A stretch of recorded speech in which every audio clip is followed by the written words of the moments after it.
18. The truth about Rebecca. It was very quiet in the library. When people had the great shock, they feel nothing at first. I stood beside Maxim and I had no feelings at all. Then Maxim took me in his arms and began to kiss me. I shut my eyes. He had never kissed me like this before. I love you so much, he whispered. It was what I wanted me to say every day and every night, but I could feel nothing now. Maxim stopped suddenly and pushed me away from him. You see, I was right.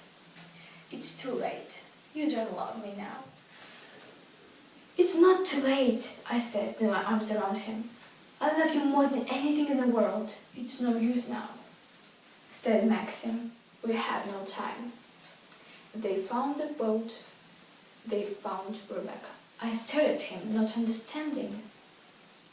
What will they do? I said. They will make sure that the body in the cabin is Rebecca. Then they will remember that other body in the church. The other woman. The one I said was Rebecca. What are we going to do? I said. Maxim did not answer. Does anyone know? Anyone at all? I said. Maxim shook his head. Are you sure Frank doesn't know? I asked quickly. How could he? Said Maxim. There was nobody there but me. It was dark. He stopped. He sat down on a chair and I went and knelt beside him. Why didn't you tell me?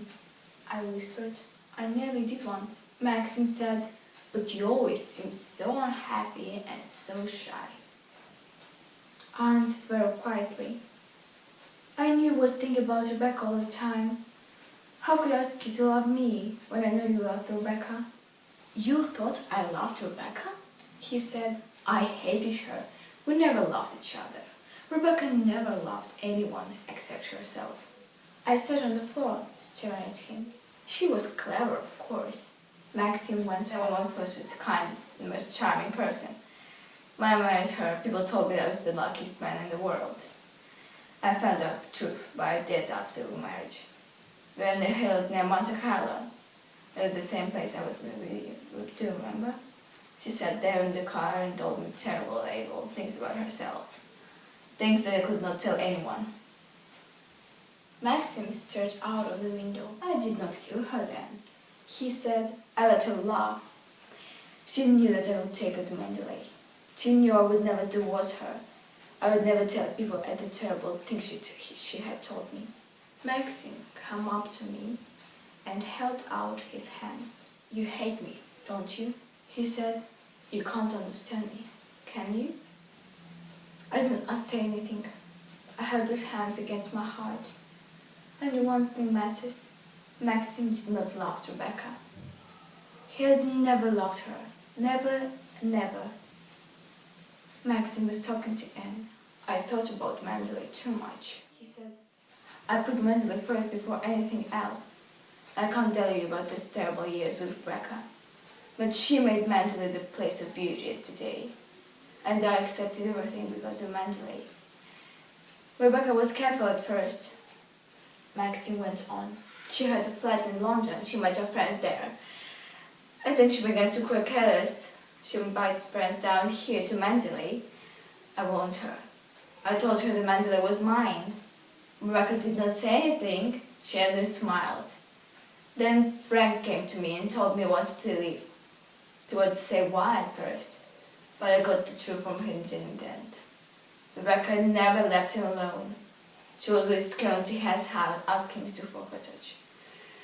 Rebecca went up to London for a time. When she came back, she took Giles out sailing with her. Mine knew what happened as soon as they came back. Beatrice and Giles never stayed at Mandalay again. After that, I knew I could never trust Rebecca with anyone.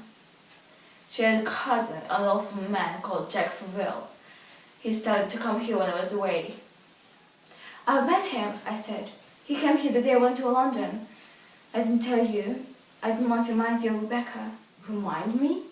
Said Maxim. Oh God, I never needed to be reminded.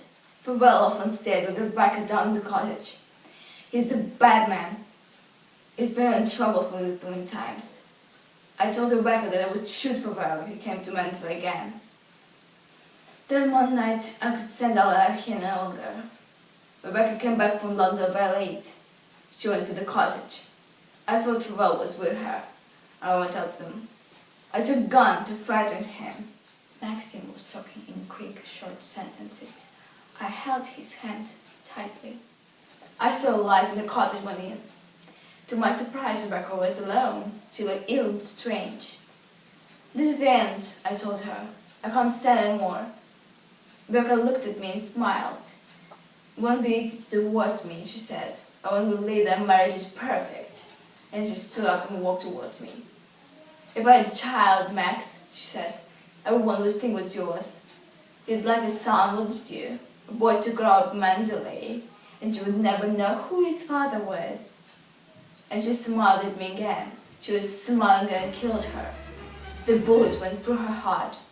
Maxim's voice was very low. He spoke slowly. There was blood all over the floor.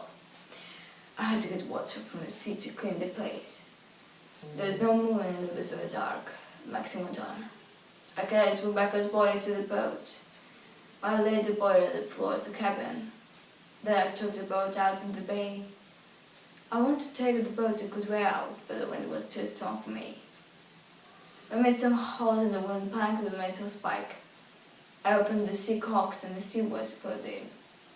Wait a few minutes to cover my feet. I shut the cabin door behind me, climbed in the dinghy and rowed back. The Rebecca's boat was already sinking.